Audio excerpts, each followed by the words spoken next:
Hi, I'm Paul Perdue, and I am the infrastructure nerd. And I'm Mary Jo Boyd, and I'm a legal technologist. You know, I find myself getting up early in the morning to run search reindexes and data file integrity checks, and I know a lot of our IT people at firms that we work with have to do that too. And you know, sometimes they don't get done because they don't have the time to do it, they have to kick people out. Or they don't want to get up at 4 o'clock in the morning. True. So we've kind of delved very deeply into the command line options, and then we've developed some batch files that we can use to make those kick off automatically. Can you show us how to do that? Sure. Okay, so this whole premise of using the command line involves three things. Now, we're going to talk about a data file integrity check. You could also be reindexing the conflict search, reindexing documents, reindexing attachments, and there are other things that you can do at the command line too.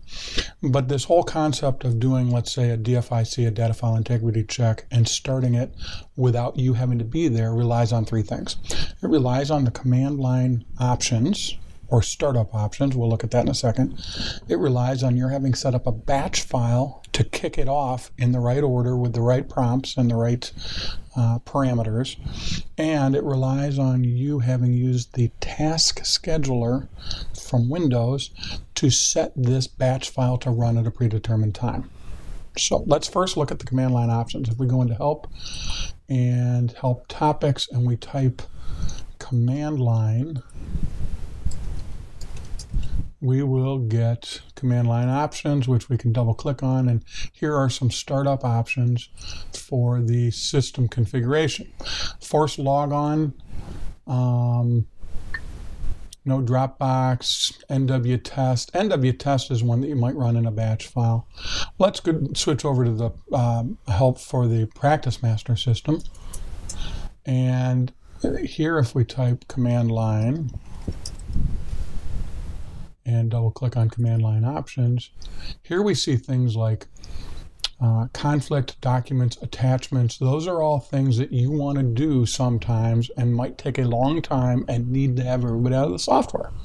Now, that having everybody out of the software is an important thing because we also need to use the log off users command line option to make sure everybody's out of the software. So the premise is we create a batch file that logs everybody off. I think it gives them 2 minutes when that happens. It's not configurable from the command line. If you've ever done it from the program, you know you can say how many minutes to give them before you log them off. Then we run another command line that reindexes the documents, or does a DFIC, or does a conflict search, or an attachment conflict reindex, or an attachment reindex. So let's look at the batch files. I'm going to right click on this one for DFIC and say edit. Be very careful when you get these running because they will run right away if you make the mistake of double clicking them. And what happens then is your users are instantly prompted to log out of the software.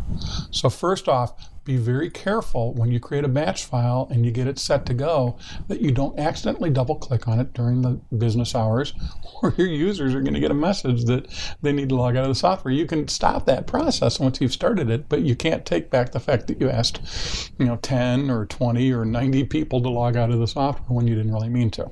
So carefully right click, choose edit. Not open. Open will again run the batch file and ask everybody to log out. I'm old school. We used to have batch files a lot when we used DOS. I'm old. I started doing this in 1980 before we even had a PC. Echo off just means don't take these commands that are issued in the batch file and put them back on the screen. CLS just clears the line screen. Clear line screen is what it means. It clears the screen. Those are just things I always put in. You don't have to have those in there. Timeout/T space 60. This is something I added to my batch files after I did the mistake and double click and logged people out. That means that if you double click this, it's going to go ahead and count down backwards from 60 before it actually goes on. So if you double click it and you're paying attention, you'll see that happening and it'll go, oh no, I didn't mean that, and you'll hit Control C to get out of it. Okay, that's just kind of a safeguard. E means that's the drive I need to be on. CD/STI is me changing to the STI directory. So this needs to be the drive you're running the STI software from. This needs to be, CD means change directory. So we're going to change to the STI directory. These are the two key lines here. These tell it to log everybody out in the first line and then to do whatever it is that you want to do. And then exit just means it exits the command prompt once it's done. So let's look at this. Before I really knew what I was doing with this, I didn't have these things in there. And so it was just cmmain.exe, ACS batch, that's the username, log off users. And what would happen is it would do that and then immediately go to the next line, even though this was still running up here and the users weren't logged out. And then this would run, and you'd run into all sorts of problems because you need to log the users out fully before you go ahead to the next line and do what you're going to do. So this start wait tells it, go ahead and do this thing, the cmmain log off users, but wait for it to finish before you go on to the next line. So this essentially says, log the users off, give them 2 minutes, because that's what it means. That's what log off users is set to do. It's set to give them 2 minutes, a generic message that you've been asked to log off, 2 minutes countdown, and it needs to log into the software. So we set up an ACS batch user, and that ACS batch user is then attached to a access profile that only allows it to run a DFIC or anything else that I need to do. Because this needs to be a passwordless user. Otherwise, when you log in as ACS batch, even from the command line, it's going to immediately put up a prompt to provide your password. So, this logs everybody off. This, and waits until it's done, until everybody's logged off. That's what the start/wait does. And once those users are logged off, then it immediately goes back in and runs cm again, cm.exe, with ACS batch as the login user, and this time it tells it to do a DFIC.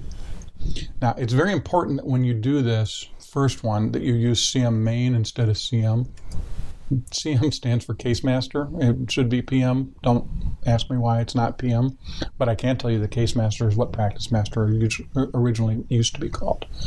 So these exact commands right here are really the key to what you need, and the only thing that would change in your environment is whether what you call the user that you've set up to automatically allow them to log in. So you set up a user. In my instance, it's called ACS batch. You give that user, set them up with a special access profile that only allows them to reindex documents, reindex conflict, reindex attachments, and perform a DFIC if those are the 4 things you're going to be doing.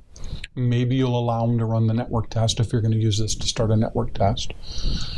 You then use a batch file exactly like this to kick off and wait 60 seconds before it runs in case it gets run automatically or run accidentally, giving the user a chance to bail out before everybody's asked to log out. Then asking everyone to log out of the program, and then running whichever it is. The only difference between that batch file and this batch file is going to be this right here, the switch that tells it when it actually does what it's going to do, whether it's reindexing documents, whether it's doing a DFIC, whether it's doing a conflict reindex, or whether it's doing an attachments reindex. Now, if you don't know what all this means, then you shouldn't be doing this. But if you're interested in having these sorts of routines run automatically, then you can contact us. We kind of built this. It's not hard to rebuild for somebody else. Wouldn't cost too much. The last thing is that you need to use the task scheduler. So if I go over here and run administrative tools, one of them is the task scheduler. And we've created in the task scheduler a way, an event for both conflict and DFIC. And if I show you what this looks like, I'm just going to very quickly do a new one.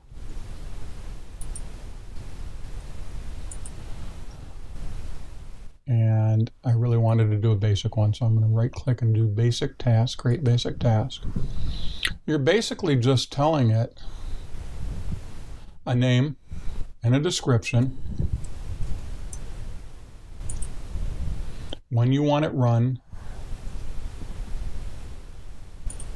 and you want it run one time, and then you simply come in and tell it, okay, run this again, okay, run this again, okay, run this again.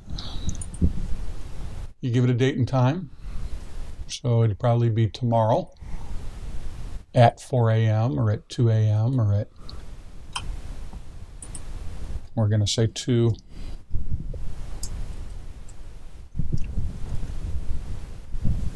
a.m.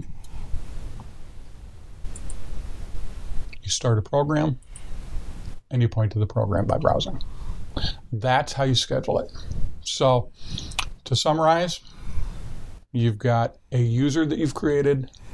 You've got an access profile that gives them only the rights to do what they need to do, because the user that you create is not going to have a password. And if you're worried about people getting in and being able to do things using that user since it doesn't have a password, then you want to limit it to doing a DFIC and a conflict reindex and whatever. You use the command line in a batch file to log everybody out and to run whatever you want to run, and then you schedule it with the scheduler to go at a certain point in time.